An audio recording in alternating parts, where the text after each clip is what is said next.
Good morning, ladies and gentlemen. Welcome to InnoVEX 2023. And now we will proceed with our very first stage event, ASVDA Global Connection and Innovation Deployment Forum. Since 2016, the Asia Silicon Valley Development Agency, ASVDA, upholds two core development of smart Internet of Things, accelerating industrial revolution, and innovation and entrepreneurship driving the future of industry, has attracted international companies, including Google, Microsoft, AWS, Cisco, and Qualcomm to come to Taiwan and invest in the innovative resources that helped the digital transformation of our domestic industry players, strengthening the energy of innovation. The spirit of this forum is to demonstrate policy achievements and to promote global linkage, with the idea to encourage the export of AIoT solutions to the world and accelerate the growth and entry of new businesses to Taiwan.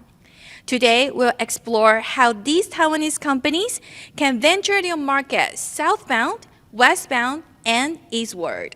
Right now, let us welcome our very first keynote speaker, Mr. Paul Lee, the Chief Administrative Officer of Asia Silicon Valley Development Agency. And he will be sharing on the topic of Asia Silicon Valley Development Agency Goes Global. Let us welcome Mr. Lee. Global connection and innovation deployment. Today, I'm first and foremost, I would like to thank all of you to participate in this forum, especially in this windy and early morning. And I also express my gratitude to all these panelists and moderators to participate to this forum. I think they will share their experiences and provide us many recommendations in different developed pace to eastward, westward, and southbound. I think they will provide many good experiences to help our startups and entrepreneurs to go global. So for myself, now I have to, on behalf of National Development, to thank all of you to be here. And I'm very delighted to have this opportunity to share what we do in ASVDA and how we can help the development of our startups and entrepreneurship to go global. So, as we know, ASVDA is SVDP is set up in 2016. Is one of the flagship plan of 582 innovative industry plan. Because in SVDP, we have two main important policies goals. The one is to help the development of IoT industry.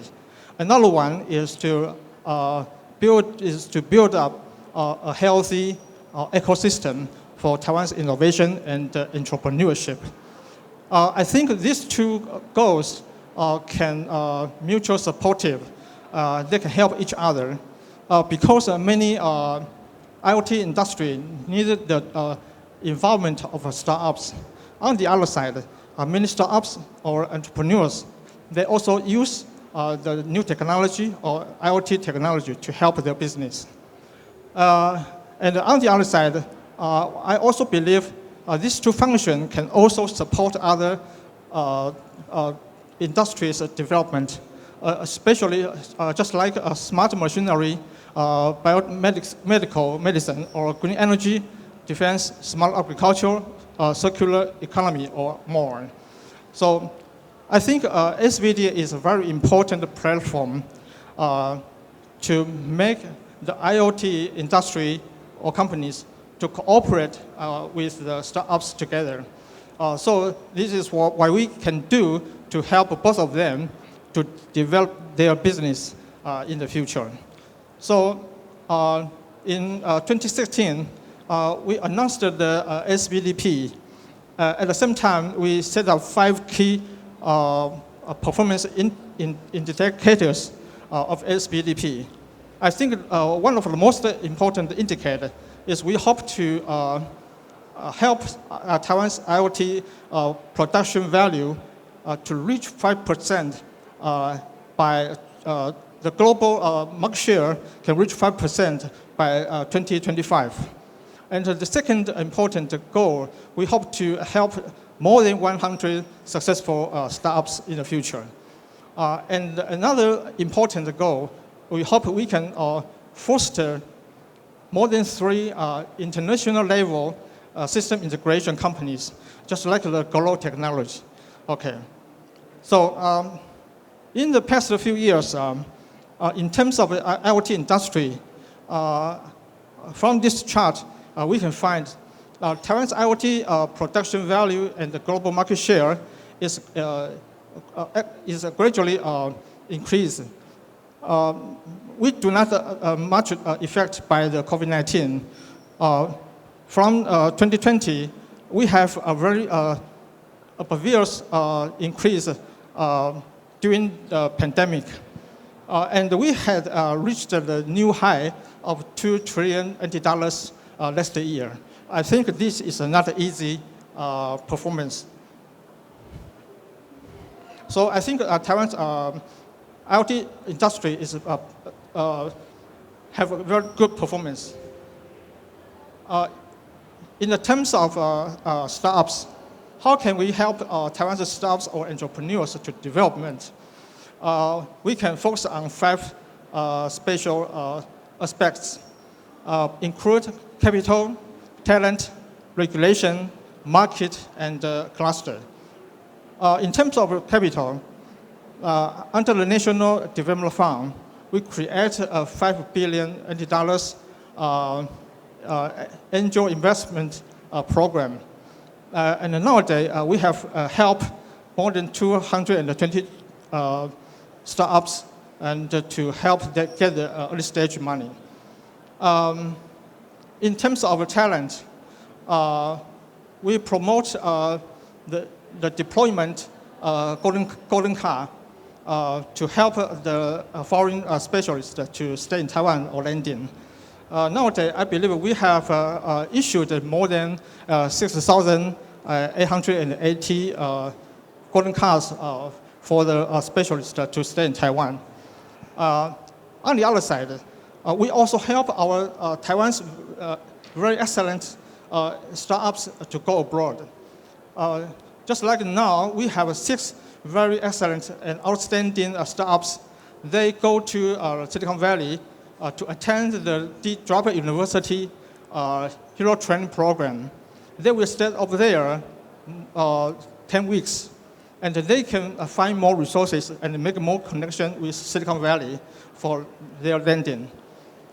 And then, in the terms of regulation, we loosen the regulation and reduce the restriction of regulations.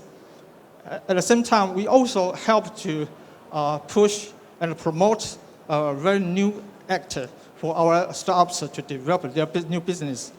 We especially focus on the autonomous vehicle and the fintech, and we accomplish 2 new laws to help our startups to make their autonomous vehicle and the fintech technology in the future.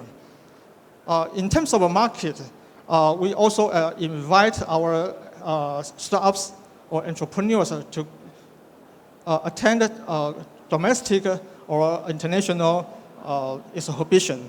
Just like this, InnoVEX or other Smart City Export in Taiwan, or CS in the United States. So there are many events or exhibitions.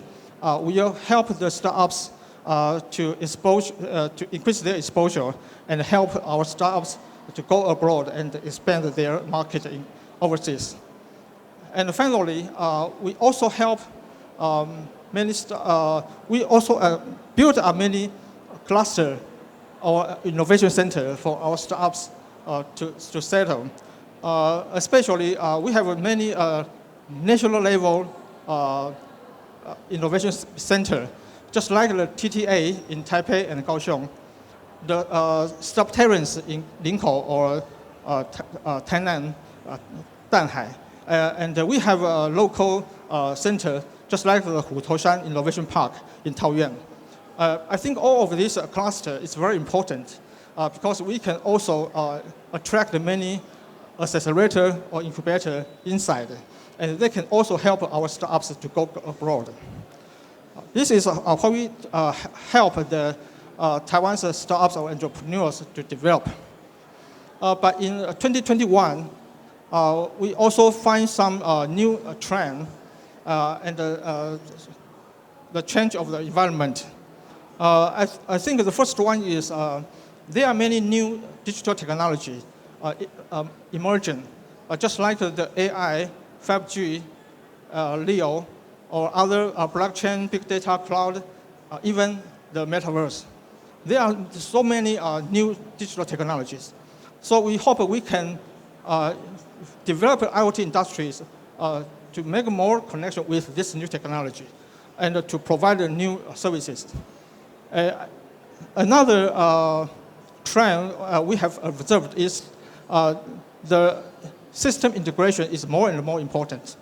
So we have to integrate the software and the hardware and to integrate the total solution. This is our next stage focus.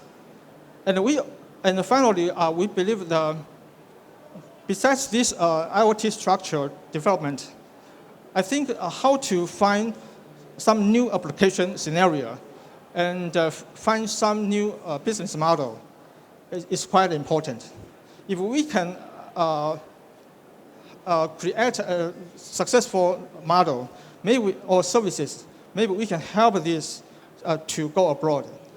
Maybe I think this is our next stage we will focus on. Okay.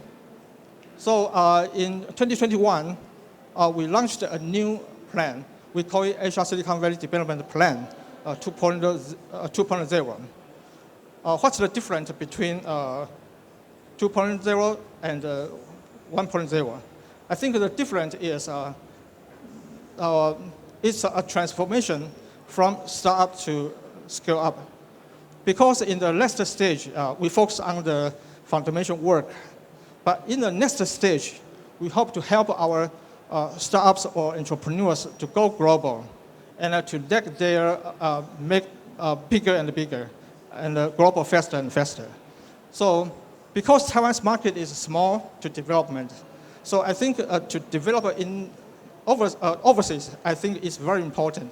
I think it's the only way for Taiwan's startups.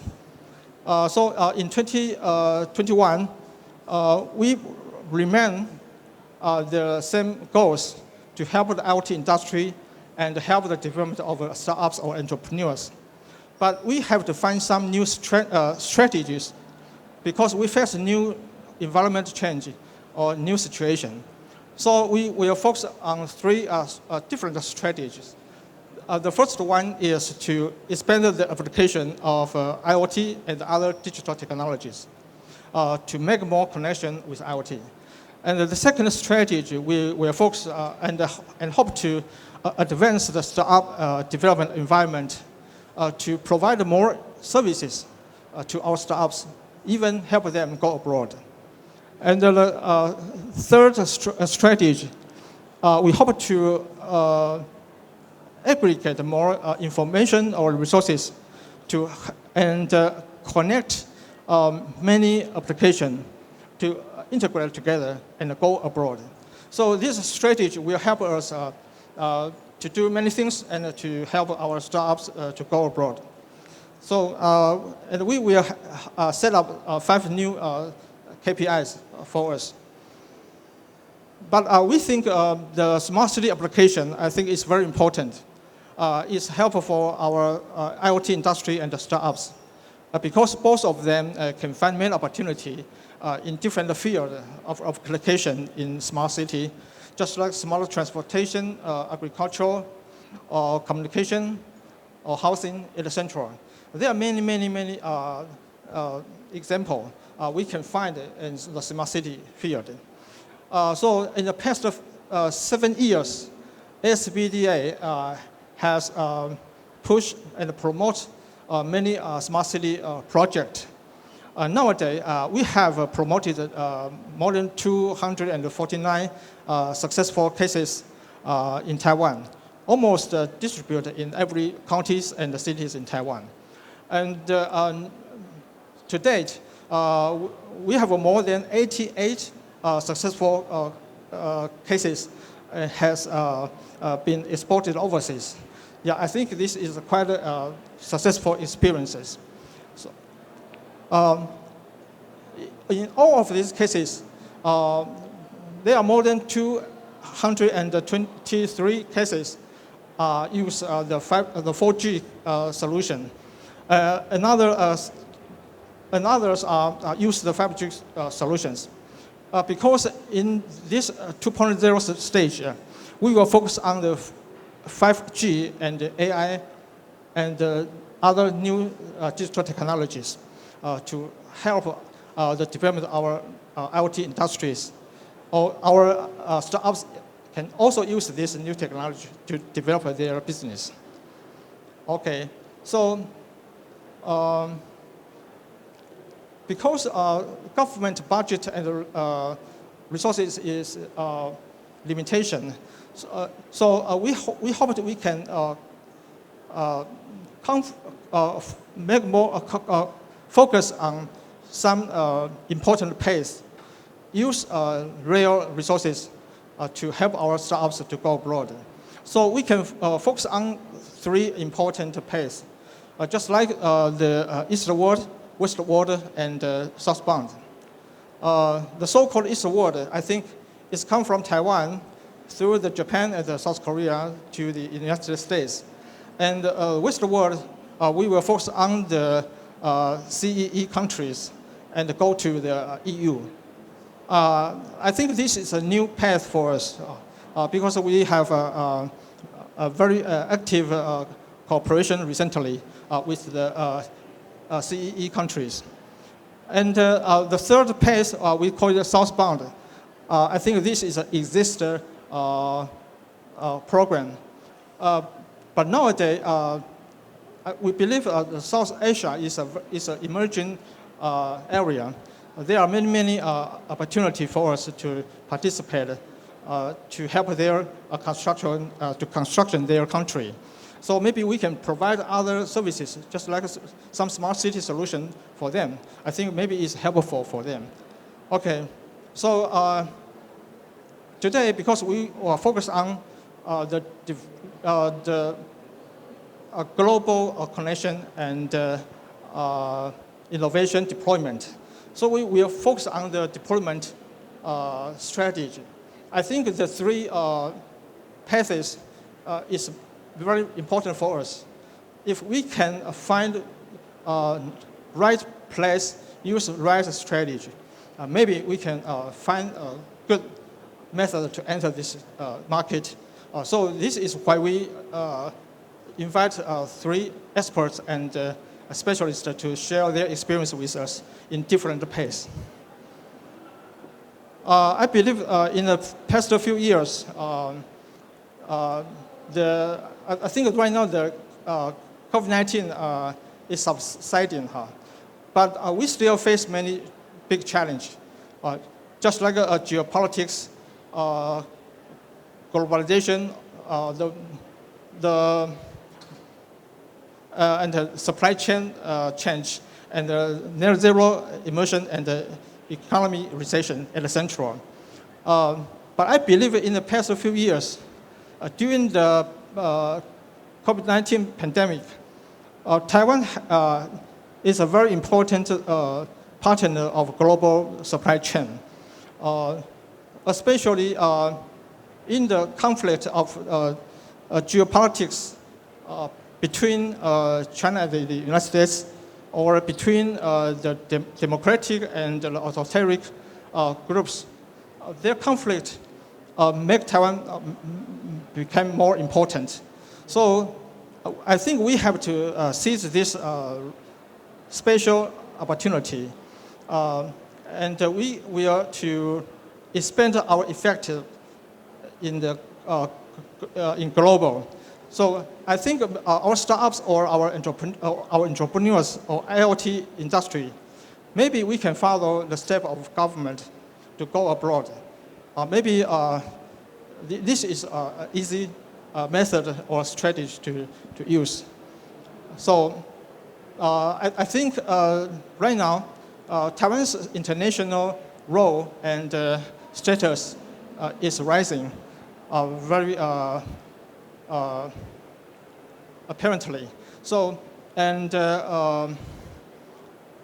we will to be the very important global supply chain partner. So how can we help our startups or IoT industry to enter this supply chain? I think this is another consideration for our development in the future. So I think there are many things we can do, but I think our speakers and our specialist panelists, maybe they will share more information for us. Above is my presentation. Thank you very much. Thank you. Thank you, Mr. Lee, for your sharing on ASVDA and the future plan and development. That is really helpful and inspiring. Thank you so much. Now we will move on to our next keynote speech. We would like to invite Dr. Edison Chen, the CEO of Taiwan Eastbound Alliance, Landing America, to give up the speech on new Eastbound Taiwan new economic model. Let us welcome Dr. Chen. Thank you. Good morning, ladies and gentlemen, and welcome to this big show, Taiwan InnoVEX. I am the Edison Chen. Oh.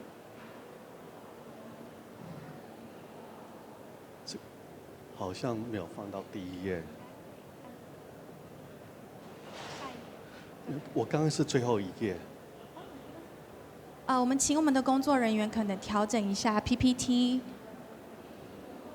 可能切换。好。Sorry. Yes. And good morning, everyone. And my name is the Edison Chen. And I'm the CEO of the TILA.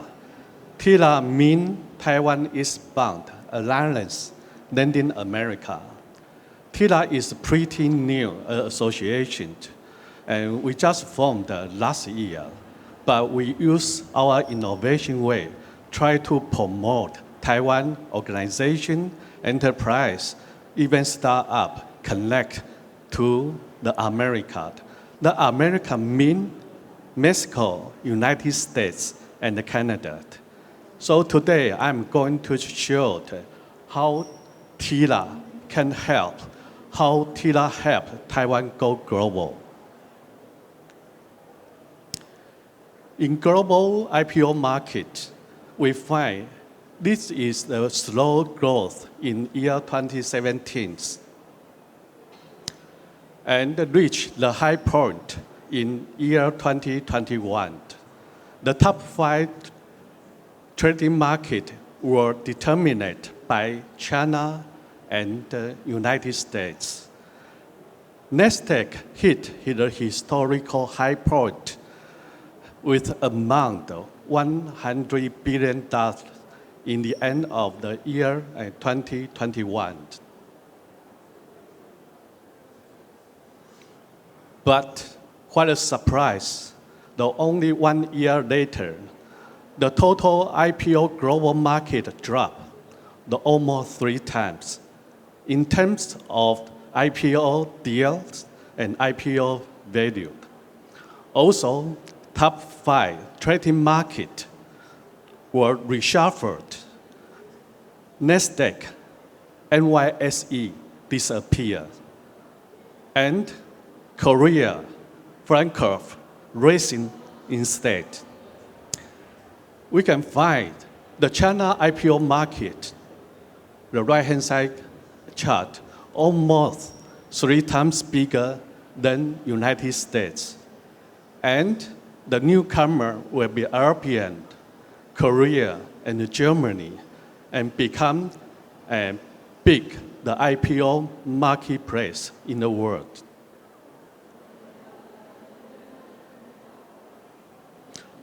How make it happen? If you look at this chart, we call this chart as the bubble as the innovation accelerated. It is the Nasdaq, the index for the past 50 years. We can see almost there is the cycle in every 20 years. And that first bubble is in year 2000. Here. And the next bubble in 2021. So we can predict, probably we can have the other bubble around year 2040. So I believe that only the innovation can make this bubble bigger. Innovation in technology or innovation in business model, but innovation also bring the new problem, new argument, such as hypersecurity, such as privacy, such as ethics. However, and this new problem interest will become to next growth engine to make the bubble bigger and bigger. So I won't present the IPO market represent the power of the innovation, but the IPO market is really the declaration of the determination of invest in the future, invest in the futures. Can Taiwanese know how to invest? Let's take this example. This is the recent news regarding the Foxconn and Northtown. Northtown is the American-based electronic car maker located in Ohio State. We won't say anything right or not with this argument. We only analyze, is this investment is good investment or not? Okay? So Foxconn invests the Northtown in year 2021 with $50 million, have 4% of share of Northtown. At that time, Northtown, the market value, Northtown market value was 1.2 billion, but at the present, only remaining $100 million. But, I say but, if the Foxconn can take a risk, Foxconn have the DNA in their blood, they invest the EV in year 2010 with 5% of the profit of Foxconn at that year. Then today, they can get 600 times, even 700 times return. I got this chart from today's week. Okay, this is the other example to show can Taiwan people know how to invest. This is the market value for the past 10 years, starting from the year 2013 to year 2023. For the past year, the top 10 Taiwan enterprise group, TSMC get 4 times. Sorry. Here, TSMC got 4 times market value growth. UMC 3 times. MediaTek, Delta 1.5 times. Some of their enterprise group even lower growth in their market value, lower than the bank deposit. Well, what happened here? Sometimes, and I also find some enterprise group, their current year revenue lower than their market value. So, well, Taiwan people know how to invest, where Taiwan people know how to take a risk. It's very hard for me to imagine a Tesla can get the 700 times return. Of course, it is a very special case. very, very special case. Let's take this chart. ChatGPT, very hot topic to date. And this company only used 5 days to reach 1 million users. This company founded in year 2015, seed money, $1 billion. They get their first return after the 7 years or 8 years later, okay? So this case won't happen in Taiwan, okay? Even Taiwan, the investor doesn't have the ticket to join the seed money group. It made me think about the chairman, Alibaba chairman, Ma Yun, or Mark Ma. He has ever said, a successful startup company has 4 steps. From the VC point of view, the first step is see nothing. Second step, look nothing. Third step, understand nothing. And fourth step is get nothing. I believe the investor in Taiwan should be around the step 3.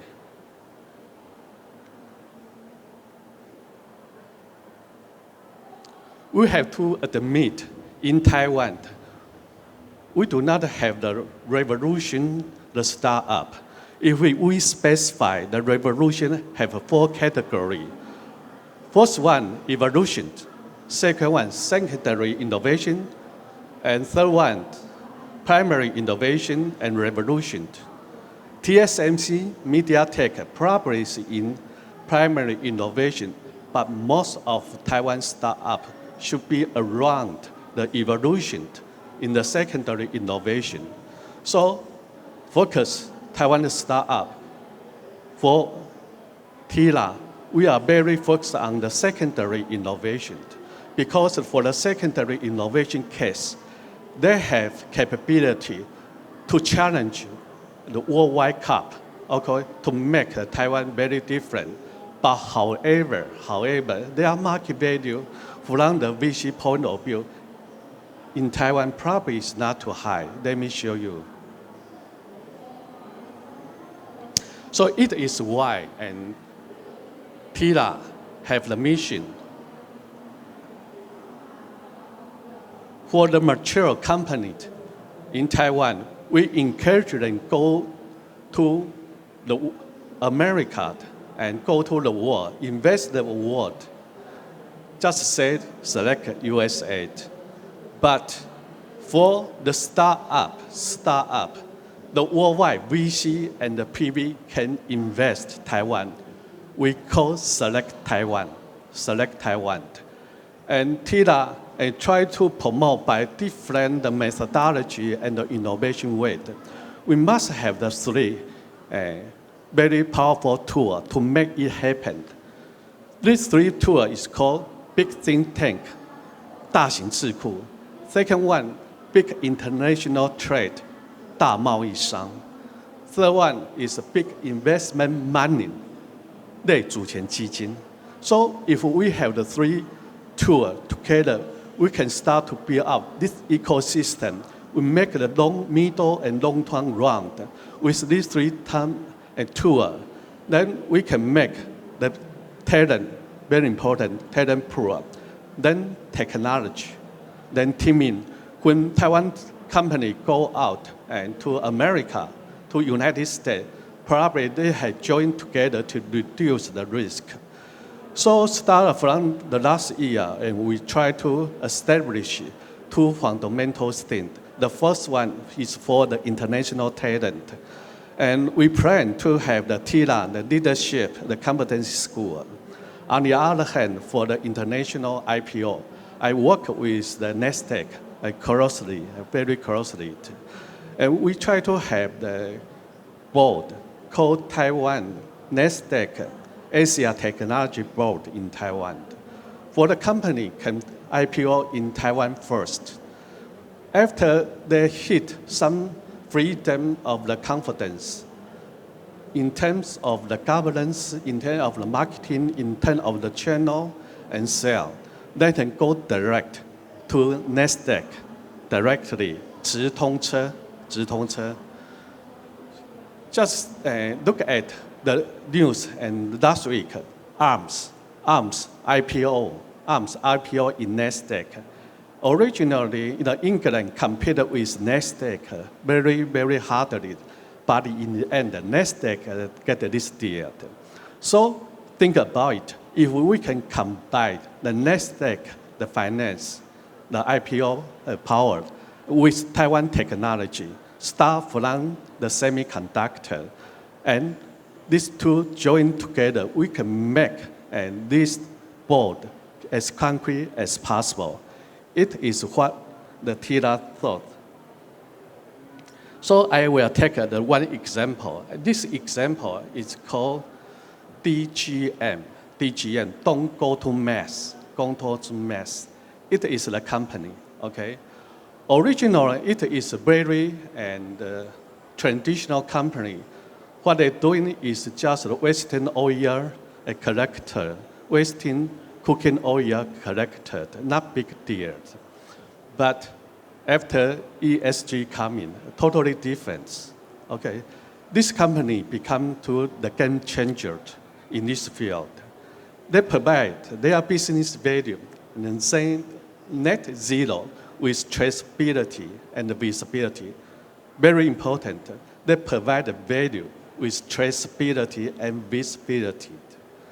They provide the four kinds of the value. The first, they are the biofuel, biodiesel, the maker. They refine the cooking oil to be the biofuel. First, it's their capability. The second one, the safe. I think everybody know about the safe. Right now, the safe very popular. Okay, very talk. For safe is the sustainable innovation, the field. Okay, think about, and after 2025,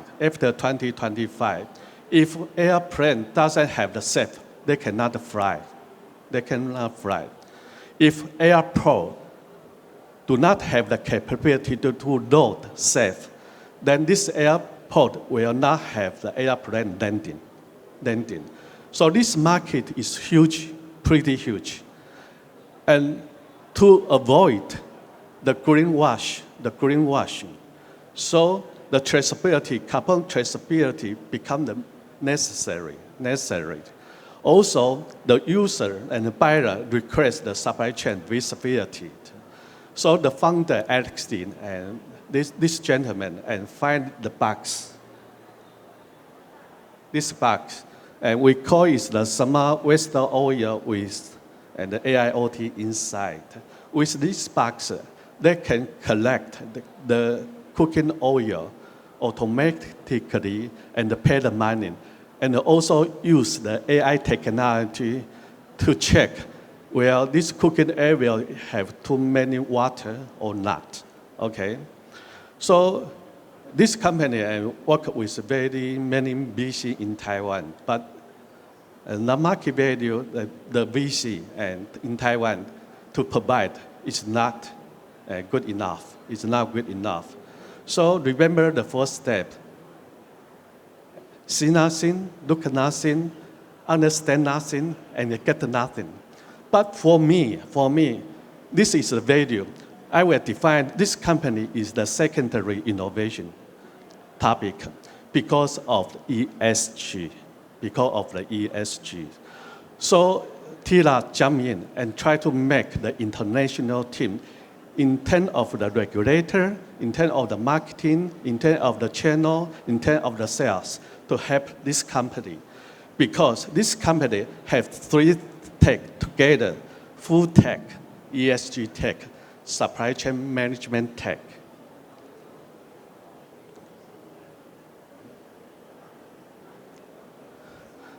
DGM going to mask is not only the case. So start from this July, and TILA and try to have a program called the Taiwan Global Program. And we try to make the ecosystem to help this kind of the secondary innovation become the small unicorn. So we have Taiwan VCT, KST. Then we also have the Fund Institute in Bay Area, the PEC ASUS Angel Accelerator in Torrance City and West Ocean in Austin. Okay, we want to make this accelerator as small as possible, and especially this accelerator and angel fund. Actually, the Taiwanese have the capability and to join and to make an announcement and everything. Okay, together. So we try to build up the virtual building journey for U.S. market lending for the company.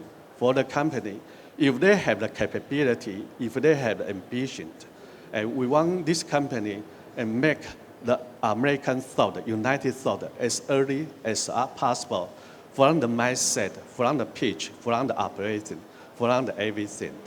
So the Taiwan Go Global is a program start from the July. I am the coach. Also, my friend, I think it's everybody's friend, is Michael Gao, also joined the Taiwan Go Global program as well. Then TILA also have 4+4+2 program. Okay. Currently, we have 4 industry focus by city. Supply chain, Phoenix, EV, Detroit, Drone, Virginia, and we have the select, the smart city, okay, as our focus, and we'll start from the Austin. Because Austin is most advanced in the innovation smart city in United States. We also select 4 startup focus: semi, AIoT, bio, and ESG. We even make the city alliance. If you do the news for the south of California, and we select the Torrance, the city mayor is the Taiwanese. So we make the city friendship with Thailand in March. Cupertino is North California. Mayor also Taiwanese as well. Then we have make the friend city friendship in April. They both have the industry focus. For instance, Torrance very focused on defense, the aerospace, and the bio. Defense, aerospace, and bio. And Cupertino very focused on smart city and the recycling SDG.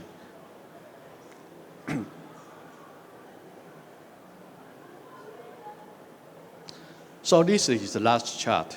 So next time when you see the TILA's logo, okay, probably you think about the Tesla.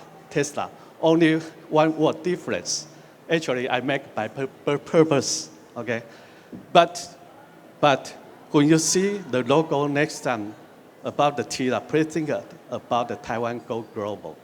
And TILA, we are going to use our way, cooperate with the ecosystem, like the Smart City Association, like the Asia Valley, and the ending place, ending innovation, and the accelerator, all the angel club in the world.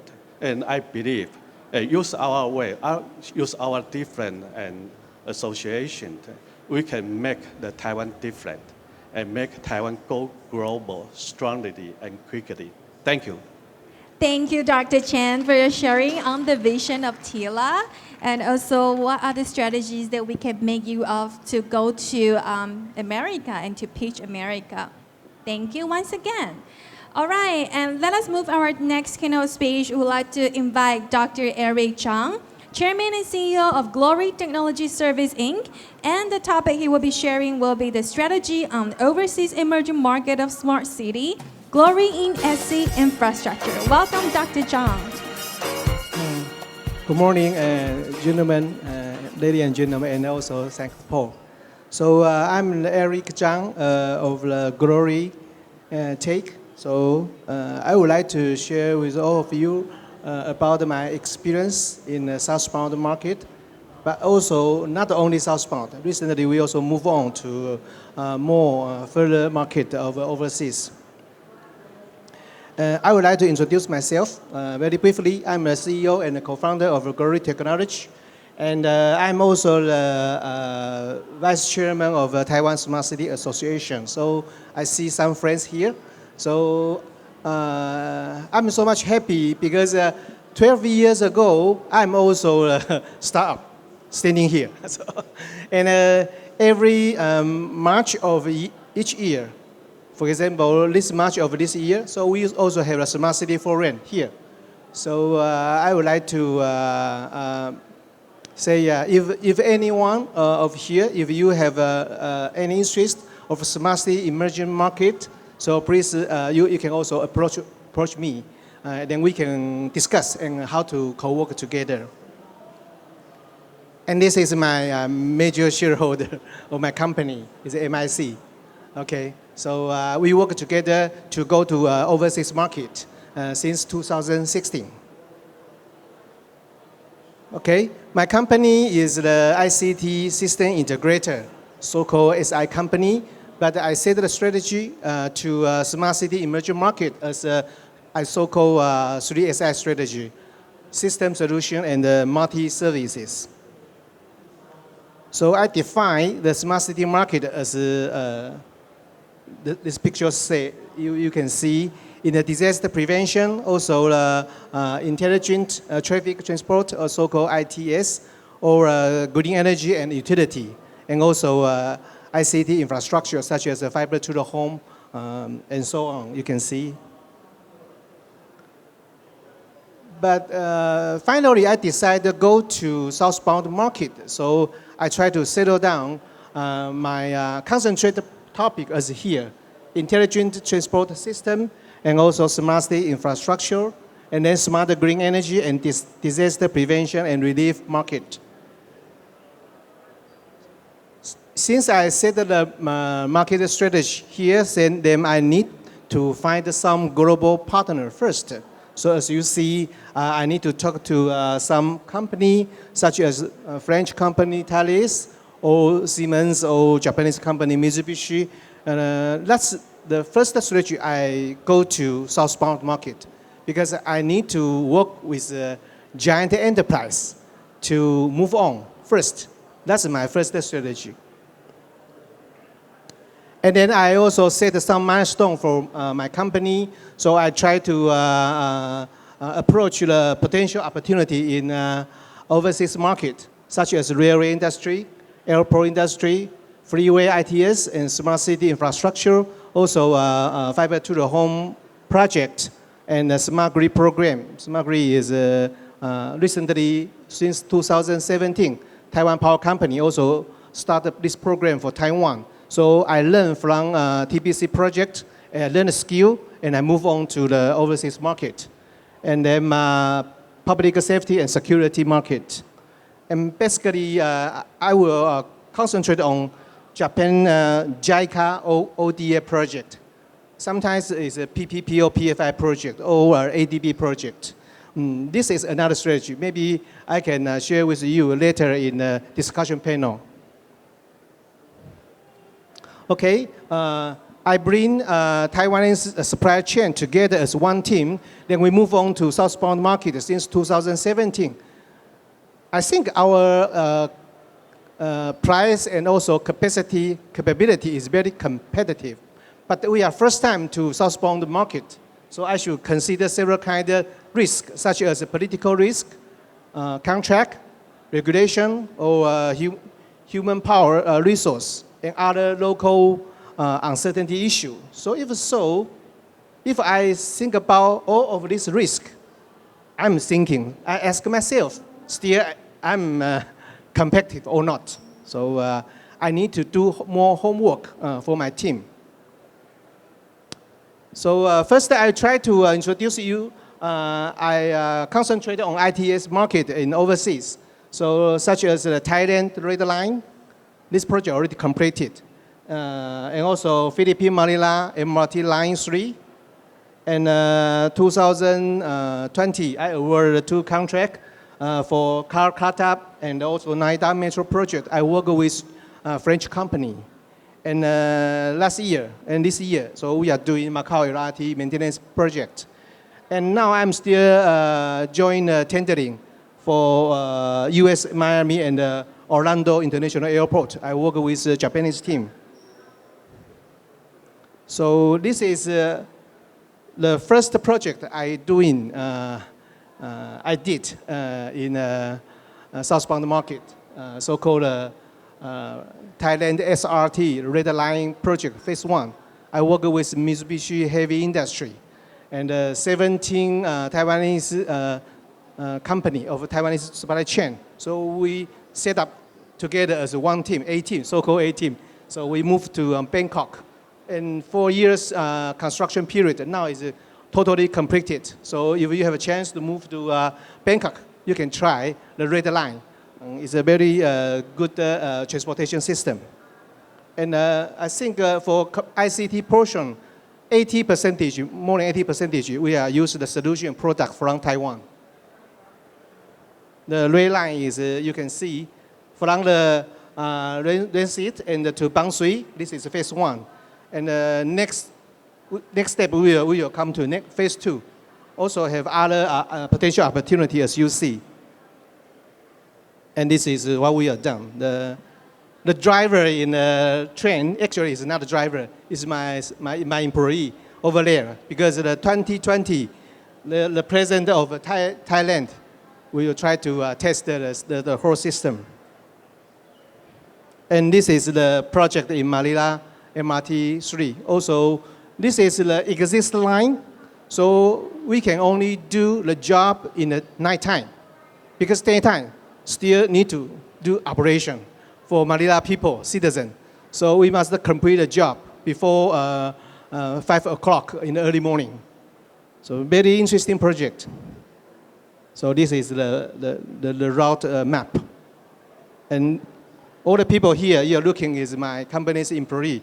We working together with the Manila team, local people, as one team together to do renovation works for MRT system. So because we done this project, so I was invited by ADB. So I go to ADB to share with them about our experience. I mean, Taiwanese solutions experience in Manila and also Thailand in 2019. And this gentleman is very important because so many countries, if you want to apply for ADB's financial support, especially on transportation industry, then you need to get approval by ADB. And this is the guy only put a job and to approve the finance. So I intentionally take a photo with him.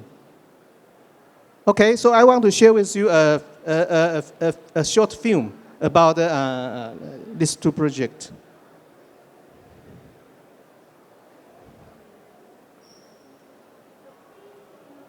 I think we should touch from over there to play the film. Yes.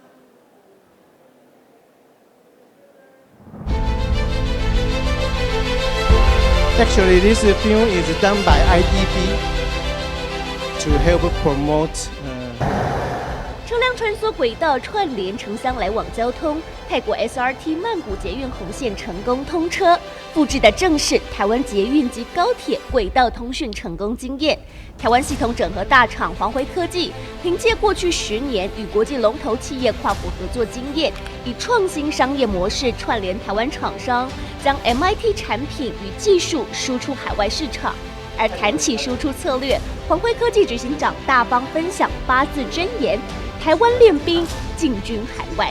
第一次出去的选择的战略呢，是选择日本合作伙伴。为什么？因为我要参加日本 JACA 的案子，日本政府出的钱，所以我跟着日本大厂。那日本大厂是对他们日本政府负责，所以对我而言，他就 secure 他的 payment 没有问题。那相对也保障了我，实际上我对我要带着台湾出去的这些供应链的这些供应厂商就会比较没有问题，大家也比较愿意会跟着一起走。政府带头拓展市场，鼓励业者将成功的智慧系统整合应用案例输出到海外，逐步塑造台湾成为智慧城市供应重镇。同时也强调，走进国际市场必须有系统性思维。过去台厂像游击队，单打独斗行不通。所以我们从软体、从硬体、从整个的完整的产品到里面的晶片，其实都是台湾的。未来这些车辆的扩充，不一定是经由我去买，但是里面就会直接跟我们台湾的供应商下单。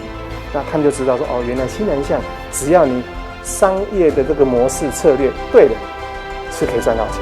号召台湾顶尖厂商大带小筹组 A Team， 台湾系统整合厂商国外输出案已经拥有与世界大厂角逐国际市场的服务能量。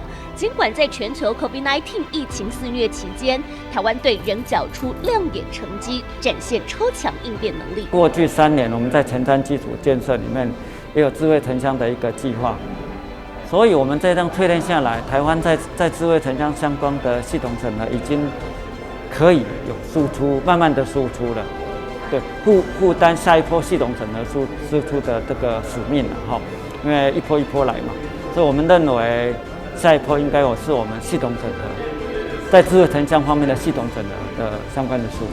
细数过去3年，工业局已完成辅导223个智慧城乡案，计划孵育出3家国际级系统整合公司，积极统整资源，打团队战，要让世界看见台湾厂商系统整合的坚强实力。Okay, so through the frame, you can identify my strategy to move on to southbound market. So I will continue for the further topic about the smart green energy. So for example, after I have a successful experience in Taiwan for TPC smart grid project, so I train my team member and the engineer to have the good skills. Then we move on to Hong Kong to help them to do a smart grid AMI project. AMI means advanced metering infrastructure. And of course, then we are also looking for Thailand, Bangkok smart grid opportunity. And the Philippine Morocco smart grid is similar to Taiwan Power Company in Manila. So we talked several times before COVID-19. And then 2019, I'm trying to be qualify partnership with GE as the global supply chain.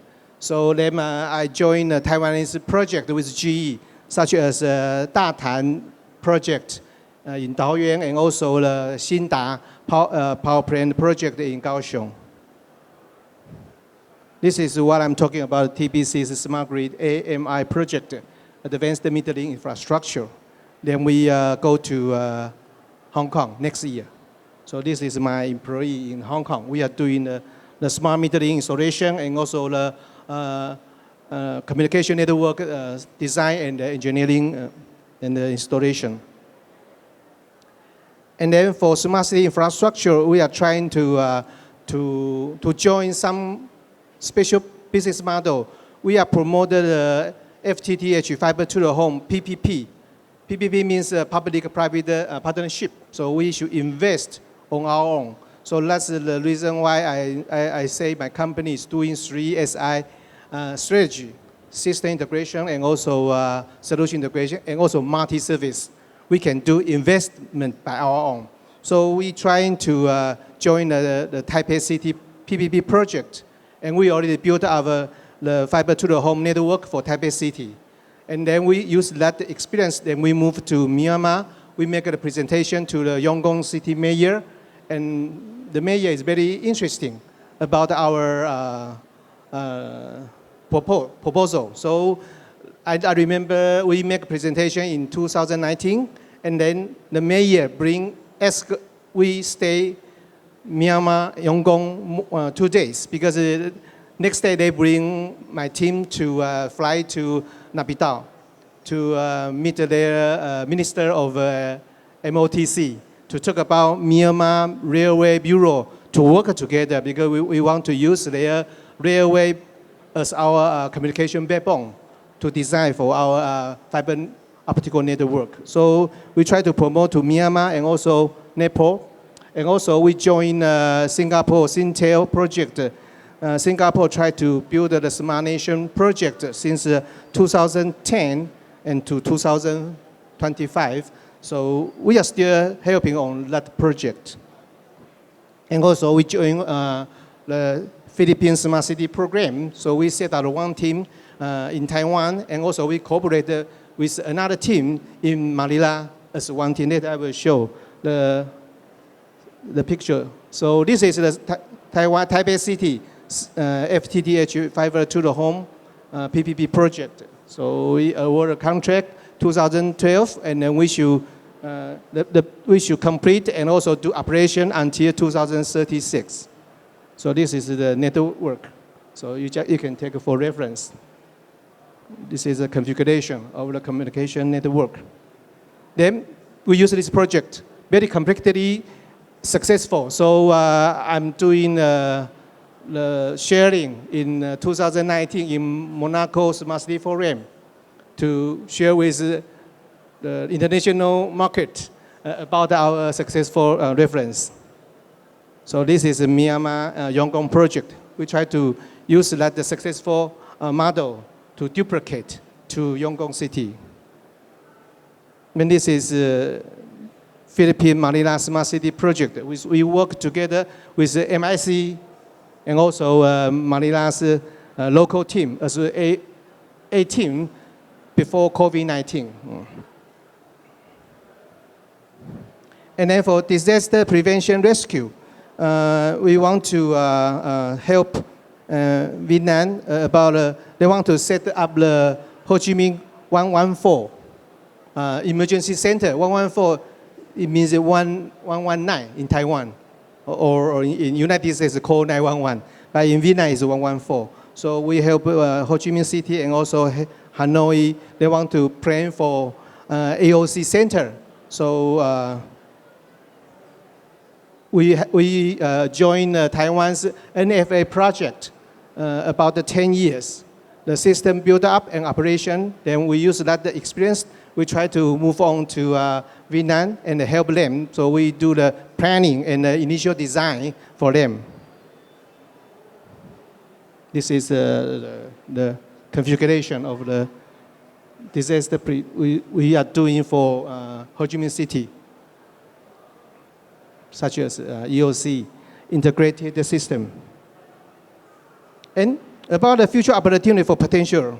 So I would like to share with you the first project I worked with Mitsubishi together to Thailand. Why I choose Japanese partnership? Because you can see this.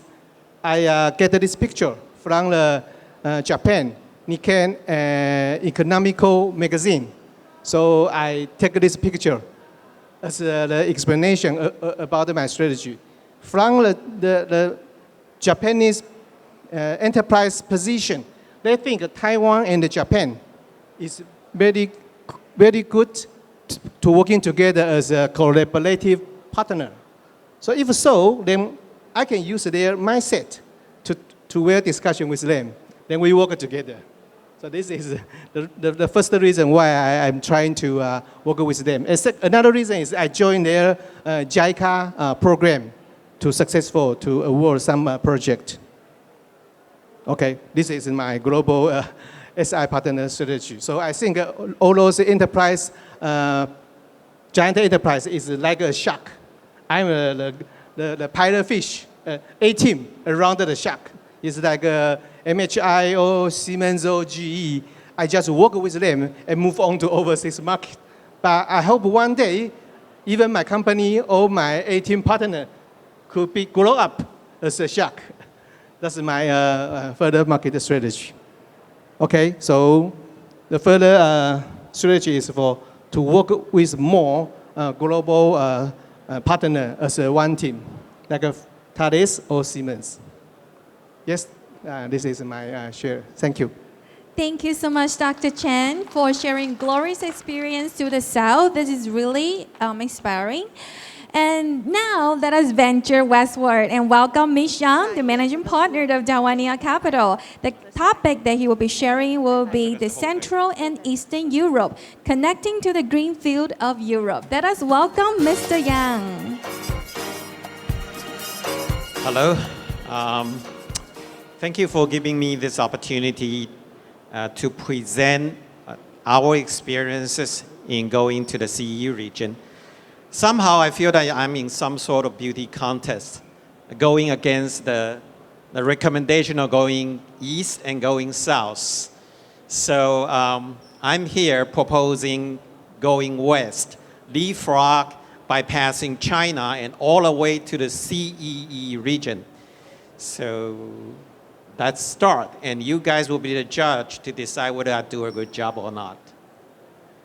Okay, so we are going to share about our experience in the CE region, and because we are a venture capital company, so I'm going to share it from the perspective of a venture capitalist. The definition of a CE region is considered a gateway to the Europe, and there are 18 countries in this region. Started with Estonia, Latvia, and Lithuania in the north, come down to Poland, which is the biggest country in the region, and then Czech Republic and Slovakia. And you saw that Austria is there with Hungary and Romania. The rest are many from the former Yugoslavia countries.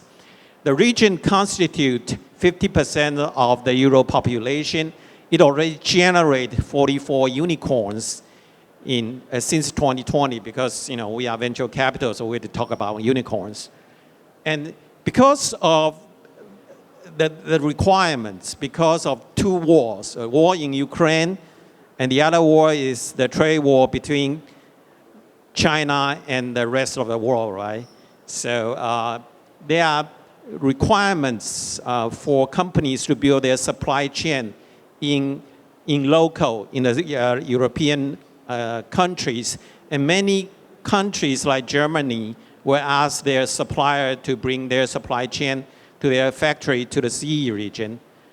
And one thing very important is about the rule of law, because majority of this country, especially those that we are going into and do the investment, they are democracy. They embrace democracy, liberty, and human rights.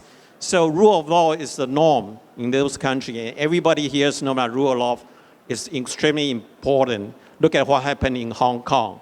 After China came over, the rule of law is lost, and there goes the business. The majority of the country in the region have very high GDP growth in the past years, and they have tax benefit and subsidies and grant from the government and also from EU. And there are a big pool of skilled, educated, and multilingual talent pools. Okay, talking about unicorns. We love unicorns because we are venture capital companies, right? In terms of unicorns in the CE region, the example is Baltic states. In the 3 Baltic states, there are 14 unicorns already. Lithuania, okay. How many of you here use Surfshark? Surfshark and NordVPN. I think quite a few people use that. And also Skype. Skype actually is from Estonia. So for Estonia as a country, population only 1.3 million. They have 10 unicorns. Per capita, per million capita, 7.7 unicorns per capita. So if you apply that ratio to Taiwan, we will have 185 unicorns in Taiwan. I think everybody in the startups community, VC community, you all know that if we have 185 unicorns in Taiwan, we're going to change everything.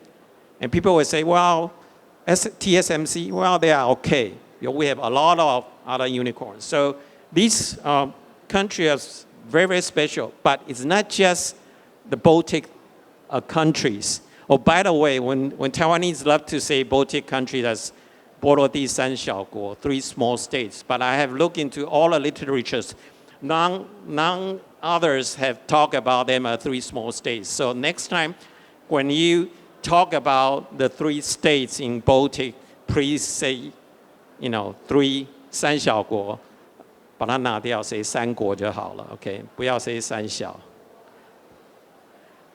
what we have done the past 12 months, since the CE fund was started, we already invest in four CE companies with a total amount of 16.8 million euros. And we hired 2 full-time local investment managers. One is a Slovakian, and now we move it to Prague. The other one is in Lithuania. We have done 5 trips in the CE regions, including the investment team and the CEO and the chairman. We talked to 105 companies, at least, and 40 plus VC industry association and government agency. A majority of the talk is one-on-one physical, not online. We went there and talked to people. We physically attended 10 plus conferences in the region, including VC, high-tech, and biotech. And we hold more than 40 seminars about our fund, and we join local VCP association. We joined Lithuania's VCP association, and we became the biggest one. And we invest 4 companies, one in Lithuania, one in Slovakia, the other one is also in Lithuania, and the other one in Slovenia. Okay, one very, very interesting example. Besides investing in the CE region, we also bring Taiwanese company to the region. In this case, it's a company called SIAT, Taiwania 应用科技. SIAT, they are very, very experienced entrepreneur engineer. They've done battery material. They do cathode battery material. Now we move to the anode battery material. So they are required by their German clients and also their Finland and Norway clients to move their manufacturing line to the CE regions. So they came to us. We helped them to connect with Invest Lithuania. Actually, we helped them to connect with 3 countries. And at the end, they picked Invest Lithuania because within 2 weeks of initial inquiry and clarification, Lithuanian helped them to decide, do the site selection. They've done a lot of analysis. They showed them the greenfield and brownfield options, the property price, rental, electricity, water, and regulation, environment requirement, tax benefit, labor costs, transportation costs, including rail, trucks, and ocean transportation. Because they are building battery material, they need all this information. Those information were given to them within 2 weeks. Within 1 month, they arranged a local tour, and the CEO of SIA visited economic zones, met with landlords, and they also built partnership with local logistic companies, headhunters, lawyers, supply chain, and customers. And they also being helped by us and also Invest Lithuania to connect with European subsidy and loans, including EBRD loans and EU subsidy requirements. So for opportunity for VC and startups, because we are trying to project Taiwanese resources and Taiwanese company to connect, to go to the CEE region. So one thing we found out through our visit and through our communication with those local people, companies, and VC, we found out that the region actually has very strong basic science and software. And this is no-brainer because this country in the 1990s, before the early 1990s, they are still part of the Eastern Bloc, the Soviet Union blocs. So they don't have much commercial activity, commercial research, but they are very, very strong in basic science.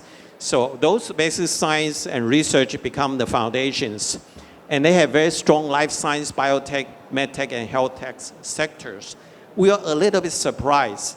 Not because we were not aware of that. That's because we never thought that the percentage would be that high. And especially their lack of capital in Series A and Series B funding, roughly between 5 million and 20 million. The reason is you can find local investors, angels, angel investors, and small VCs. However, when you come to the Series A and Series B, they are lack of funding. And those big investors in London, in New York, in Silicon Valley, they haven't paid attention to this kind of company, this small size of company yet. That's why Taiwania capital and Taiwanese investors or even Taiwanese startup can start to look into how we can invest or cooperate with these very talented people who created all these very, very good startup companies. And they need a guidance in go-to-market product positioning, company management, and governments, particularly doing business development in the US and Asia. Taiwania Capital, as a venture capitalist, we have a very, very strong team, particularly in business development in the US and in Germany. For instance, I myself came out of NASA, started my own company with my NASA colleagues, and we ran it for 21 years and sold it to a 100 years old German company. So we have tons of experience in doing business development and marketing, sales marketing in the US, in Japan, and in Europe as well. So for those startup companies in the CE region, we can help them to do business development and to help them to do go-to-market. And we work with local VC, and they are very open to working with Taiwanese VC and startup companies. Opportunity for later stage companies. Go-to-market, we'll talk about it. The region, the CE region, is geographically and culturally close to Western Europe. So no brainer for you to use it as a gateway. And they got very solid industrial foundation. Traditional European factory and manufacturing hubs. Actually, big companies already done that. We know Foxconn, Asus, Asus, Delta, they already built, and other companies, they already built big manufacturing facility in these countries. They got young, educated talent labor pools, lower costs, not just in labor, not just in blue collar, also in white collar, also in R&D and scientists and some marketing people as well. Of course, tax benefit, grants and subsidy, I talk about that. Okay, one thing that making that area extremely important is in the Ukraine war actually accelerates shifts of power in Europe to the east. In the 16th century, the Polish-Lithuanian Commonwealth is the biggest country in the region with the most populous and largest and strongest. At that time, there is a country called Prussia being, just a small guy being kicked around. But 500 years later, in the past 100 years, Western Europe had dominated the geopolitics stage.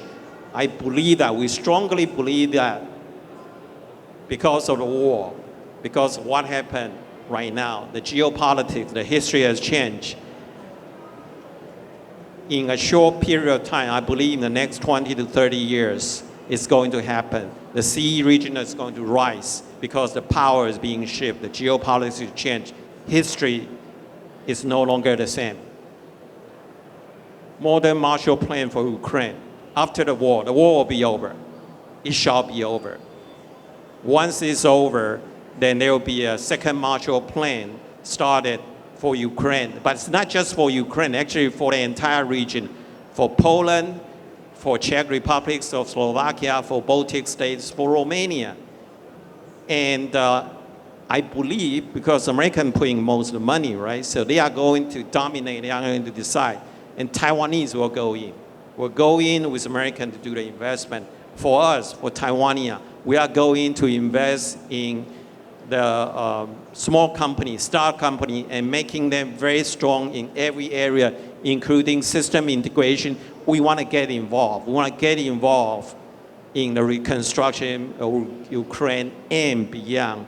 And that's the first time. That's the first time in human history people, Taiwanese people on this island can project our resource, our know-how, our technology, our value to the region to help with changing the world, to help with the advancement of civilization and the restoration of humanity.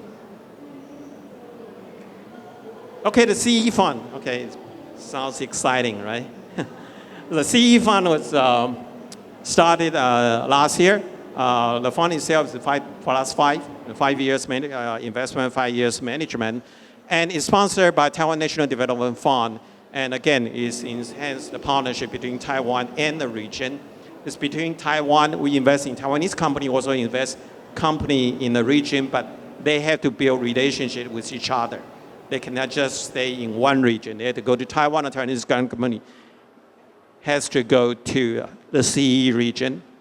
It's 200 million. We invest in early stage company, check size is 2 to 10 million. And later stage, expansion stage company, 10 to 20. We focus on 9 sectors, but because there are so many sectors, so we consider ourselves as a generalist, as sector agnostic. Interestingly, I talk about it, the biotech sectors. We look into 205 companies, and biotech institute constitute 27.3%. And again, we are in semiconductor, laser, biotech, EV, fintech, aerospace, smart city, AI, and smart manufacturing. Why CE Fund of Taiwania? Again, I talk about go-to-market. It's not just myself with that kind of business development and industrial experiences, but also those are our partners. For instance, Chen, who is one of our general partners, he started AeroPoint in the early 200s, sold it to Cisco for $5.7 billion. He has 3 other companies, and all got them exited, and the lowest ticket is 200 million. So it's very experienced. Our CEO, David, also has 37 years of experience in business development and industrial connection and relationship in the US. Taiwan supply chain, no-brainer, not just in semiconductor, but also in medical tech. Government support association, we'll talk about that. And we got local investment team. We got 2 guys in the CE region to help you. And we know a lot of legal firms because we need to do investment, right? So we talk to legal firms. We help companies in Taiwan to go there to establish their foothold, to establish their companies, and also to talk to governments and talk to EUs. Taiwania itself, founded in 2017, we are kind of quasi-national development arm, but we're still a private company because government only owns 40% of it. We do equity investment. We do not do debt financing. We have done 4 IPO out of our portfolio, 4 IPO in NASDAQ and 1 IPO in Taiwan, plus 1 MMA. We got very, very good return on investment. We serve as global conduit between Taiwan and Taiwan industry, Taiwan's ICT and biotech ecosystem to the world. We already invested in 62 companies, total assets under management, 865 million for NASDAQ IPO, 3 high-tech fund, 406 million, 2 biotech, 259, and my fund, a CE fund, 200 million. We have 1 more fund to add within a month or 2 is the biotech fund, 150 million. By that time, we will have 1 billion, more than 1 billion under management. We got 3 offices. Now we got 2 guys in the CE region. And these are the CE fund management team. I talk about David Wen. He's our founder, our CEO, extensive professional experiences in the US, HP, Cisco. He worked for Cisco for 30 plus years, started when Cisco is a small company with like 400 people. Now it's more than 40,000 people. And Chen Jerome is an expert in the biotech. Myself, we got 2 guys. Tomasz Venko is a Slovak, but we moved him to Prague. And Dominika Stankiewicz is a Lithuanian. We got Eric and Justin as our investment manager. And these are our portfolios. And that's it. And before I finish, I think I still have a minute, right? Ukraine is very important. My son-in-law is Ukrainian. He was born in Kiev. So I want people to know that this is a fight between democracy and the tyranny. And they got a big guy, they got a bad guy in their neighborhood, we got our bad guy in our neighborhood. So we should come together and make sure that the humanity prevail and civilization got advanced. Slava Ukraini. Wow, thank you so much, Mr. Yang, for your insightful sharing. This is such a wonderful and insightful forum for all the startups and people in Taiwan, because we have grasped hold on the VC perspective. We also grasp hold from the ASVDA perspective, and also from our companies, the experiences of going south, going east, and then going to the west. So I think this is such a wonderful forum, all in once, all the resources and all the information we all need to venture to different and to the global markets. So I'm pretty sure you guys want to know more and to learn more from just now. So right now we're gonna have a panel discussion for you to discuss from the perspective of global innovation development trend. And our moderator and our panelists will discuss on how Taiwan's new ventures can link the world, how we can make use of advantage, how we can make use of the resources that we have, how we can make use of our funds to go global with the government support and with the government help. All right, let us welcome the moderator of our panel discussion. Let us welcome Chris Hong, the Senior Industry Consultant and Director General of MIC, Institute for Information Industry. Welcome, Mr. Hong. And also our keynote speakers once again to join our panel discussion, Mr. Mitch Yang, the Managing Partner of Taiwania Capital on stage. We also have Dr. Eric Zhang, the Chairman and CEO of Glory Technology Service on stage once again. Dr. Edison Chen, CEO, Taiwan Eastbound Alliance, Landing America, as well as our very own Mr. Paul Lee, the Chief Administrative Officer of Asia Silicon Valley Development Agency. I'll hand over the stage to Chris. Thank you. Thank you. I'm Chris Hong. It's really my honor to be here to play the role as the moderator of this panel discussion. And actually, I want to have three rounds of discussion regarding three topics. The first one is regarding the challenges, the advantages and the opportunities for Taiwanese startups in various regions. And the second one is about the supply chain issue. And the third one, the last one, is the challenges or the difficulties you see in the business development in those regions, and also what kind of supporting systems we might have to help to assist those startups. So let's start with the first question to Edison. Okay, and we learned a lot, from your presentation that Taiwan startup companies have some great potential in the United States market. And from your perspective, what's the advantages for Taiwanese startups in US or other advanced economies in your points of view? Thank you. Thank you. As I mentioned in my previous speech, when Taiwanese start up and go to the advanced market like the United States, they should carefully to select the industry and to select the city to compete in. Just I mentioned that for technology, probably Taiwan have the capability in technology like a semicon, like a bio, like a AIoT, like a ESG. But however, if we have the technology, but we do not connect to the global as early as possible and try to find the JV in location in United States and work with the strategic partner or the investor, probably our technology probably should not become not strong, but become to weakness if we cannot find the good partner. For instance, I just like to use the don't go too much DGM as an example. So right now, and we try to find the location for the DGN, and in the end, probably we are going to select Las Vegas. Okay, Las Vegas. Why? The Las Vegas had many restaurants. Las Vegas use cooking with oil a lot. So we want to partner with UNLV, Nevada University in Las Vegas, and professor also come from Taiwan.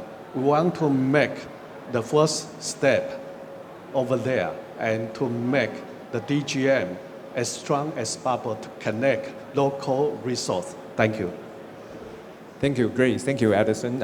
We learned from you that the first one is the selection of the industries. You should choose the right selection, right section to get in, and then the other one is about the partnership. You have to choose the right partner and to get into the U.S. market. Thank you. And the same question goes to Eric.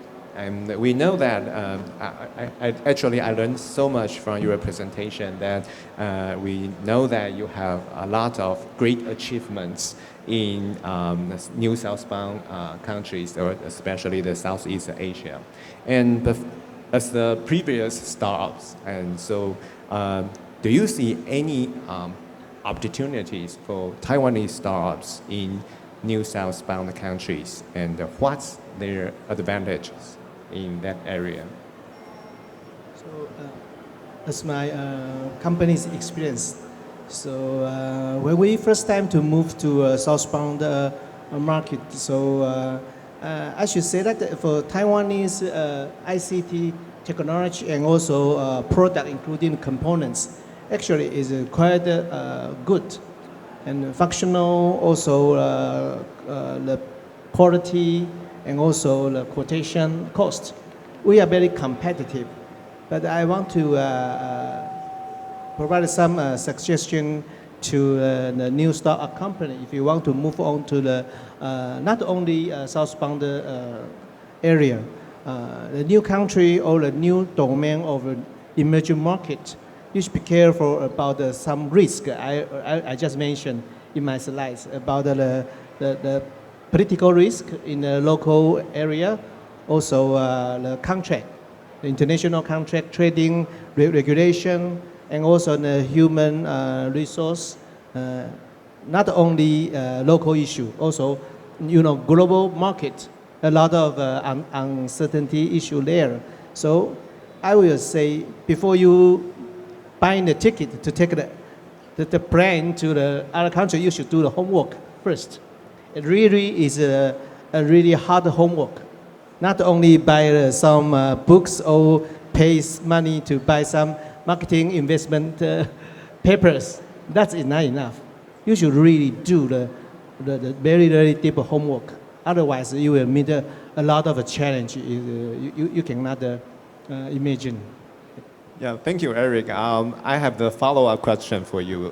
That's what you mentioned, that there is so many uncertainties in the emerging countries, and like the regulation, like the local policies, and etc., even over the human resources. And so, can you give us more some specific example that you just mentioned we have to do a lot of homework, hard homework, but how did you do your homework? Okay. I use one example. Okay, to explain why I choose the first time the strategy I work with a Japanese company, and I set the target is only for Japanese government ODA project of JICA. Okay, so because I can 100% make sure I can get the money from the Japanese government, my partner. And why I can guarantee they can get the money from the project, because they get the money from government. So my partner can get money from Japan government, and I can get my value from my partner, and also I can share with my team. So that's the reason why the first time I do this way. Of course, during the improvement of project, I still meet a lot of difficulties, regulation, political issue, But my partner, I mean the giant enterprise in Japan or French company, they can face that portion. They can handle it. So for me, it's like an umbrella. So under the umbrella, I and my team, 17 company from Taiwan, so we are not suffering from the project. Great. Just That's- for example. Yeah, that's a very good example, and we can see that you team up with a big company, especially from Japan, and to ensure your payment. That's one of the strategy that you adopt. Thank you. And the similar question goes to Mitch, and we know that you have a lot of experience in the CEE area. So what do you see Taiwan's companies, especially the startups, have what kind of advantages, especially in the CEE area or even in European countries?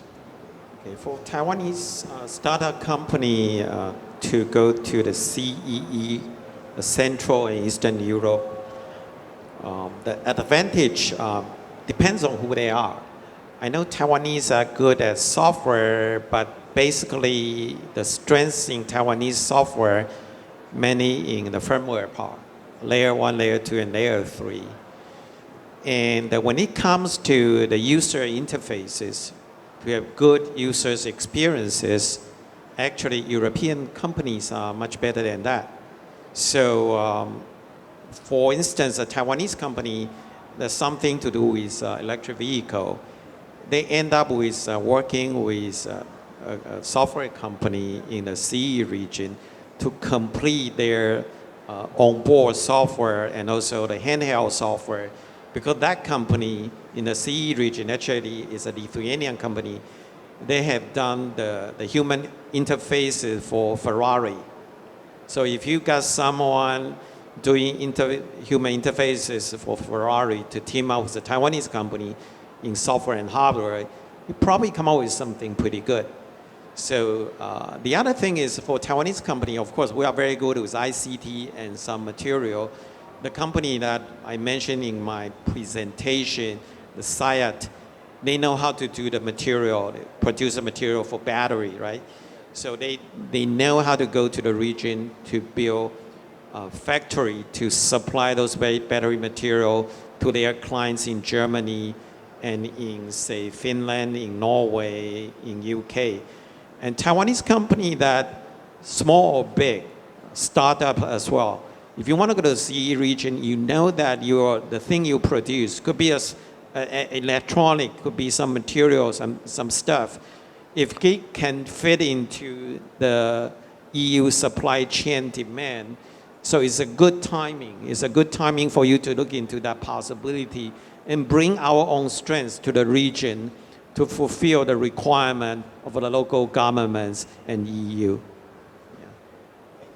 Thank you, Mitch. I think you mentioned something very important, that Taiwan's company have some strengths on ICT hardware or some software, especially on the firmware layer, and we can cooperate with the local partners in CE region. Thank you. And the same question goes to Paul actually, we have to thank you for organizing this forum, this panel discussion. And we just got a lot of message from Edison, Eric, and Mitch. You design the kind of development trend, like to go to East, go to Western countries, and also the Southeast Asia countries. So in your viewpoints, what are the opportunities in general for Taiwan startup companies to go global? Okay, thank you. Just as mentioned, our speakers provided us many useful and excellent suggestions to develop in different fields. So, but because ASVDA is one of the government program, so maybe we have a different strategy and the view. So this forum, we focus on the global deployment strategy. So I think we defined the three paths to development: east, west, and the south. So, but I have to mention that because I just mentioned that because recently Taiwan's international role and status is increased. So this provides many opportunities to connect with other government or cities. I think this is very helpful to our startups and entrepreneurs because there are more and more foreigners. They know Taiwan. They cannot confuse with Thailand.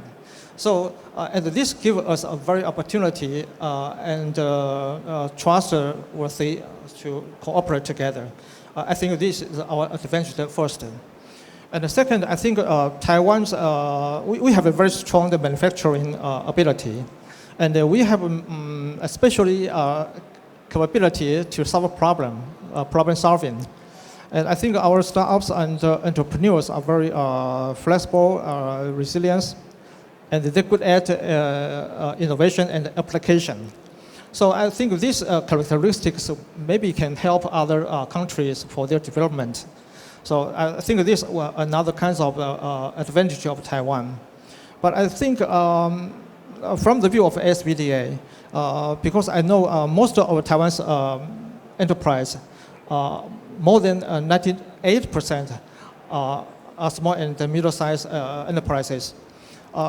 Because they are small, so they lack resources and information.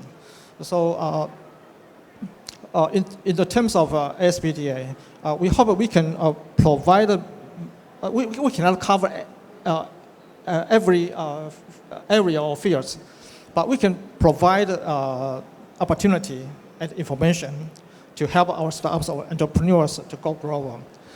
So I think maybe through this forum, we can take many advantage information or experience for all of us. But I hope ASVDA can play a more important role. So we hope we can connect more information on our website. So if you have any needs to help to your business in different area, you can search ASVDA on website and you can find more information over there. So I think maybe in the next stage we will continue to organize this kind of forum, provide more opportunity and information for our startups to help them to develop in the global. So I think this is just the beginning. Okay, thank you. Thank you, Paul. I think you mentioned something very important, that the global positioning of Taiwan is increasing, and more and more countries and more people in the international market get to know Taiwan, and also see Taiwan is an important partner for their business. And also we have very good manufacturing capability to co-work with global partners. And later I will go back to you to talk about the role as ASVDA can play in promoting our startup companies to go global. And so I will go back to that topic later. And the second part, I'm going to discuss another topic, the supply chain issue. And I think the first one I'm going to ask Eric. And we know that your business is system integration. So I think that's your strength to do the integration of supply chains. So could you share with us your experience and how you integrate the supply chain in your business development in those emerging countries? And at the same time, do you deal with local supply chain in those emerging countries? And what's the status of the supply chain in those countries? Okay, thank you. So, okay. I just mentioned about my strategy to the new southbound market of overseas market. And the first strategy is a global partnership. But second, I try to work with a team of Taiwanese supply chain, right? So how do I secure their product and solution or technology can successful landing on the local market? So first of all, I will talk with my customer or my end user of different country to take the first contracts for design and engineering contract first, not the procurement, step by step. So only design by me, by my company, then I can spec in their product. So this is very important point. I will not join an international tendering of the tender, but with the spec of foreign engineering company they do, because they will not put our Taiwanese brand for our supplier. So I always use the rules. First I take the design contract, and then I design on my own. So the point is I need to secure my team, their capability. Can they do the design or not? So that's the reason why I come back to first research. I need to co-work with the giant enterprise first to use their experience and their skill, their technology, new technology ability to train my engineer, and then I can do design on my own, and I can correct and integrate all the solution overall as an ecosystem in each domain, like energy or transportation or ICT, telecom infrastructure. Then I can secure, I can do it.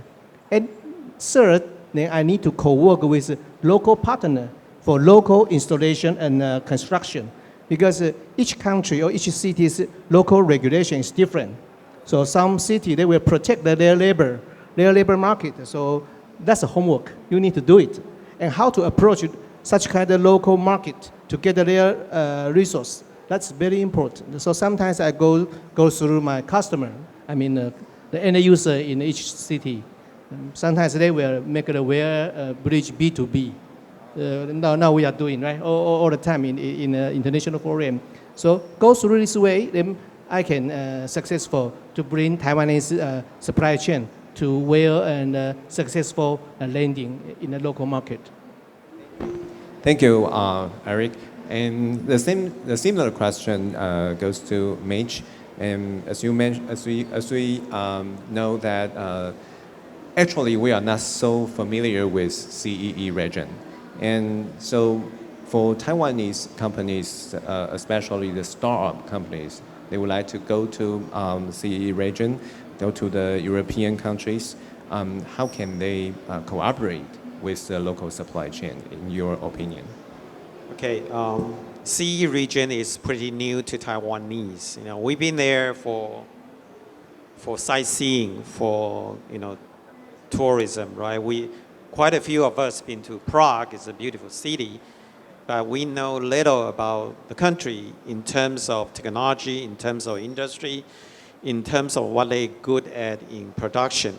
So my number one recommendation, suggestion is to see is to believe. So go there and check it out, not as a tourist, but as an industrialist, as an investor, as someone that want to go there to build business relationship, to establish a company there. So every country is different, so you have to learn the differences between these countries. And in terms of supply chain, well, it's simple. First, you ask your clients, right? You know your business better. So if your clients look at what they are doing in Europe and find out whether there's a need or is a requirement, or even in the near future, it's going to be a strong demand of asking you to go there and build a supply chain to fit in part of a sector of that supply chain, a point of that supply chain, to fulfill the need to have the local supply chain for national security issue, for all kinds of issues that European countries now are actively looking into. So that is something that you need to learn. Okay, the other thing I forgot to mention earlier about Taiwanese companies' advantage, because since our effort in the past few years from both the government side and from our civilian side, countries and people there, particularly regular people and small countries and VC, They know that Taiwan and Taiwanese, we are good people. We are, freedom lover. We embrace democracy and all the common value. So these company, these people, they tend to trust us a lot, comparing to Chinese and people from other country. They believe that Taiwanese is good people. We are going there to help, to work together, to help them to build good company, to help them to become successful. Hey, maybe we'll become one of their partner or investor in their next unicorn, right? And that's what we want to see. So with all these advantage and also looking into the supply chain need, I think there's a great opportunities for Taiwanese company in the CE region. So go there and take a look. Any question, ask us. Thank you. Great, thank you. There's one simple and straight advice. Just go there and to see is to believe. And the same question goes to Edison.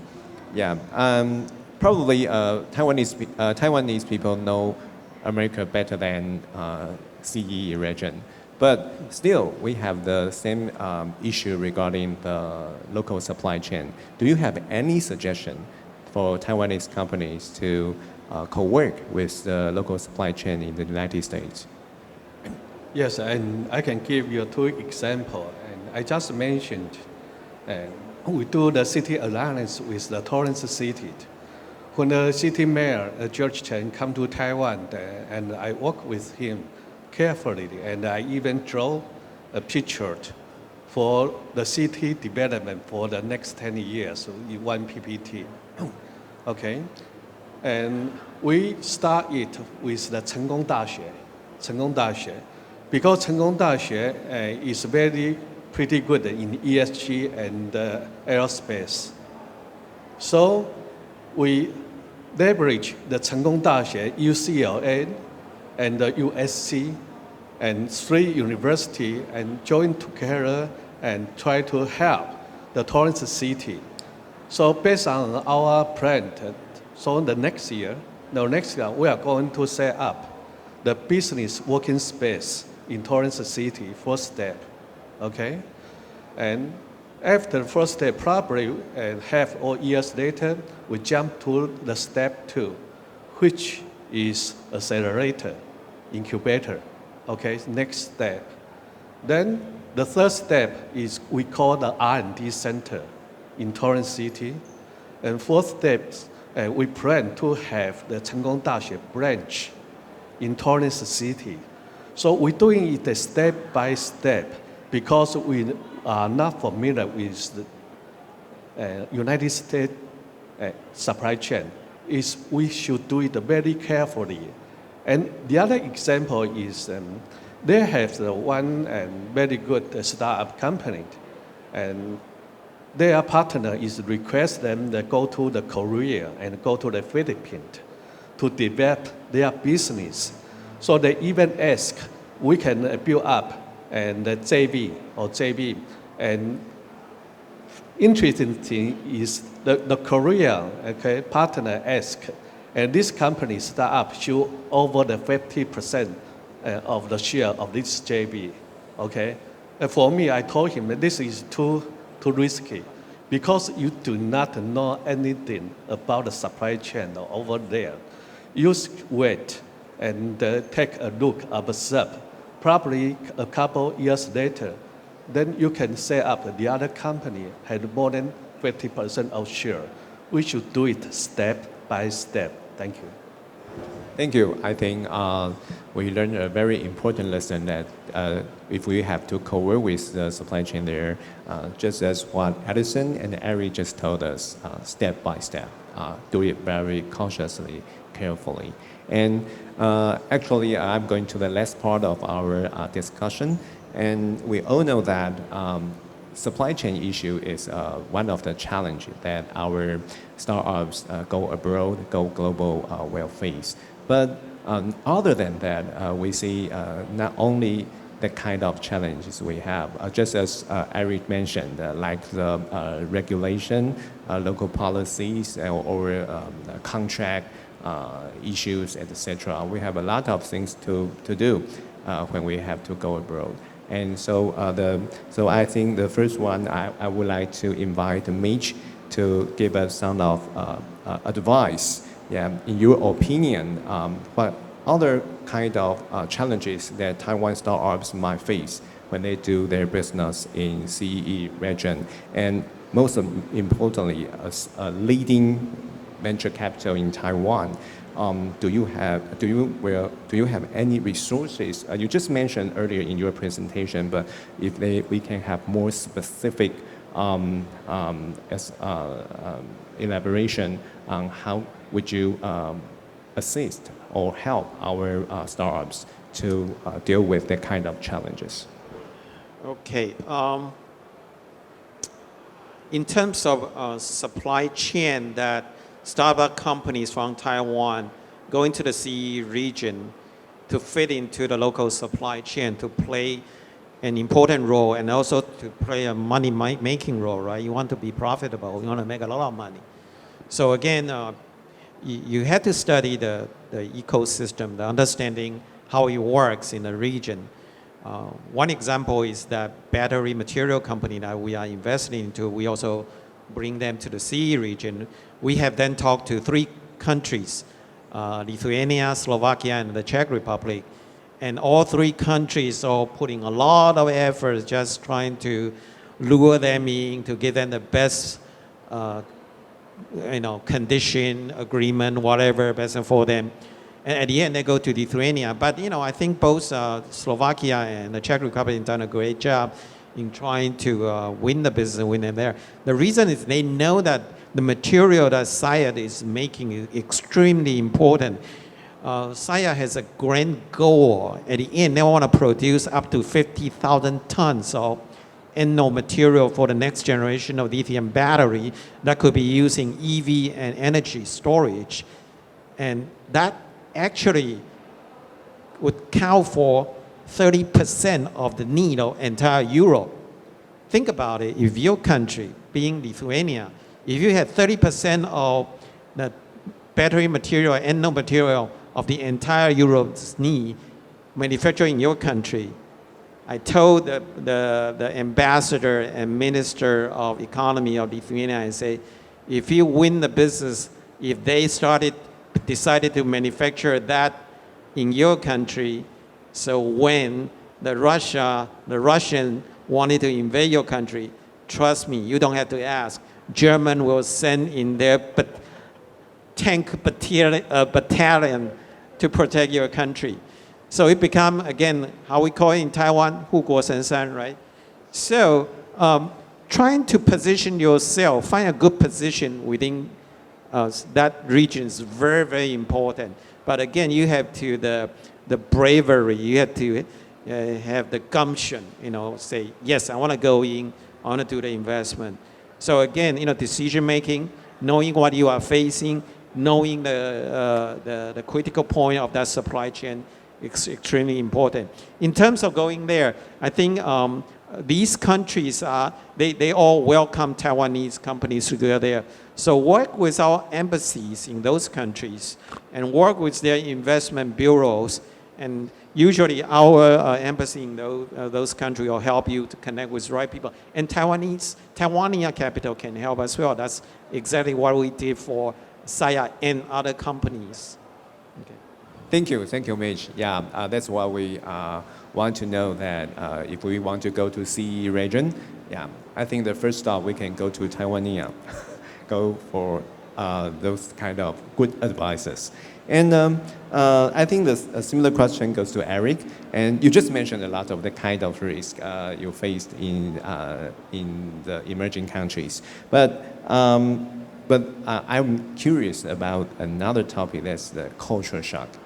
Yeah, you deal with so many different companies from other countries and all the different customers in various regions, various countries. So how do you deal with culture shock between different countries, different people there? I will use the topic of smart city, the emerging market of smart city, to explain. So we all know the If you want to go into the emerging market of a smart city, you should understand what's the smart city's real contents, its nature, its DNA of people, citizen, user.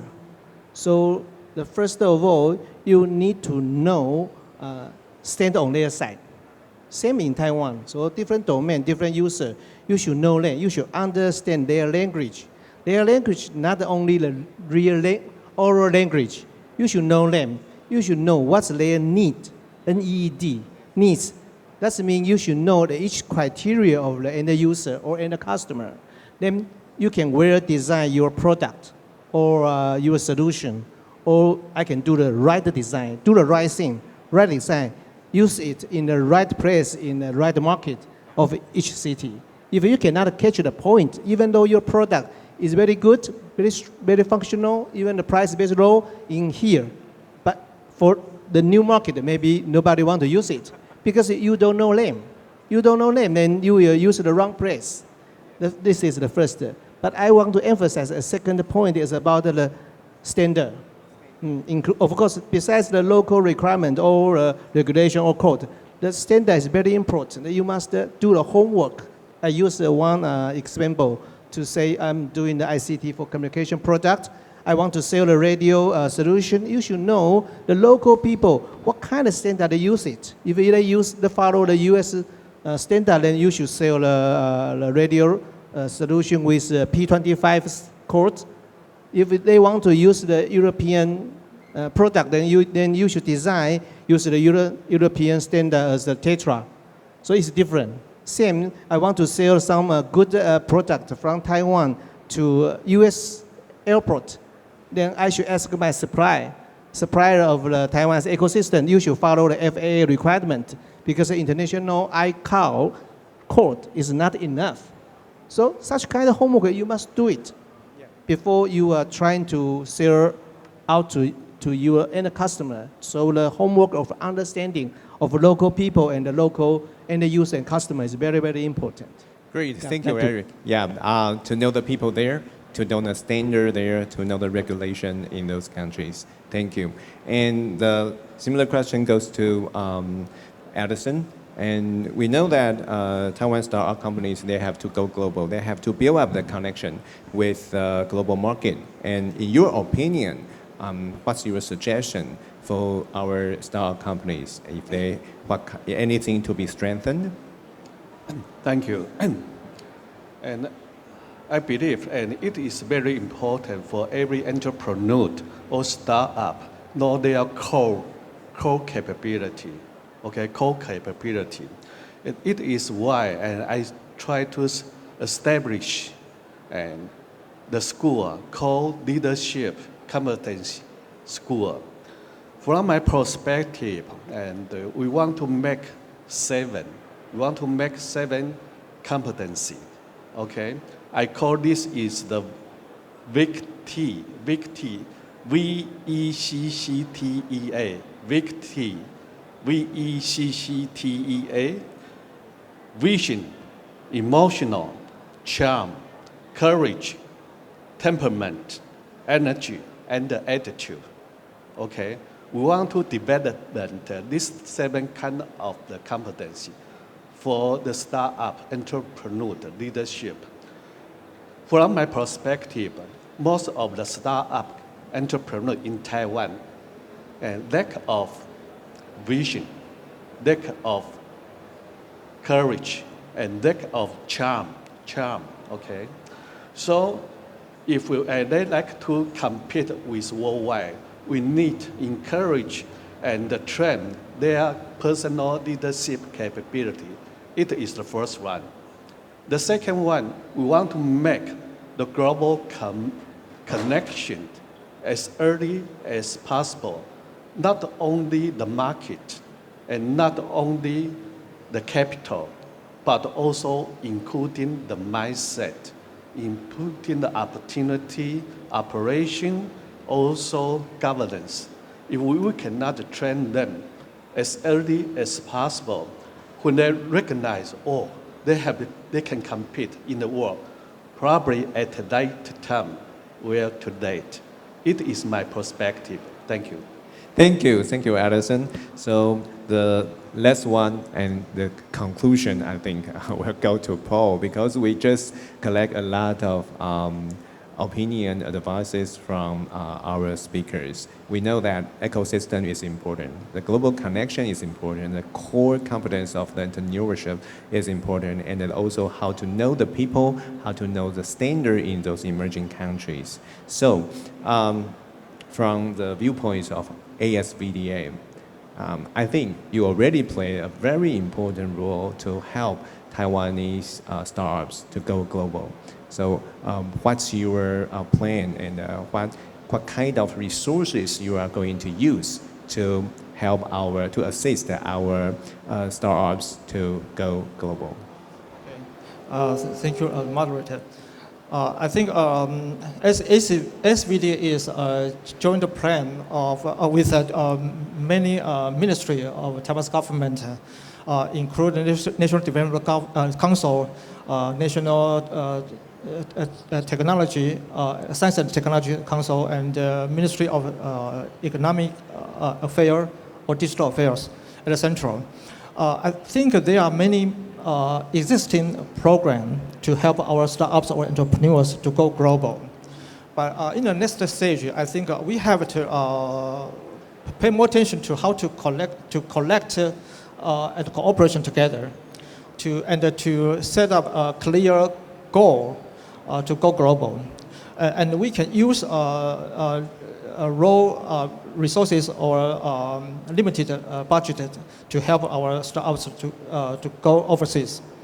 I think how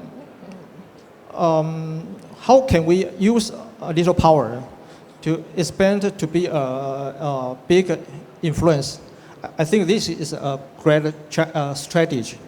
So if we can find right strategy, find the right market, and use right method, use a little resources, maybe we can achieve the goal easier. So I think SVDA will be the platform. We hope we will connect any kinds of the resources to help our startups and entrepreneurs to deliver their business in different kinds of in different countries or in different places or area. Besides east, west, or southbound, I think there are many challenges. Some is a global level, some is a local level. But I also think there are many good opportunities for us. So in this special momentum, I think we have many good opportunities. So so today I'm very thankful these three excellent speakers to share their experience with us. I hope we can work together to go global. Thank you. Thank you, Paul. He already made a conclusion for all of us. So this is our panel discussion today, and thank you. And I'll give the floor to our host. Thank you so much, Chris, for leading this conversation. Please remain on the stage seated down. I will have our cameraman to come forward to capture this really important moment while you guys sitting down, and we'll do another one standing up. Okay, looking to our camera in the middle. And also, okay, let's do a thumbs up. All right. 3, 2, 1, SVDA, go global. All right, how about we do another one standing up? All the gentlemen, please stand up and come closer together and move to the center of the stage. Once again, and our staff will leave some of the hand signs for you to hold. All right, is the positioning okay? 站位 okay 吗? Okay. All right, let's give you a best smile and look into our camera in the middle. 3, 2, 1. SVDA Go Global together. Thank you all so much for such an awesome sharing and super impressive insights. All right, ladies and gentlemen, thank you for participation this morning. We now open the floor for networking session. If you would like to chat with the speakers, if there's anything you want to talk to them, you can go ahead right now. Thank you once again for joining us this morning. We wish you a pleasant and productive day ahead. See you.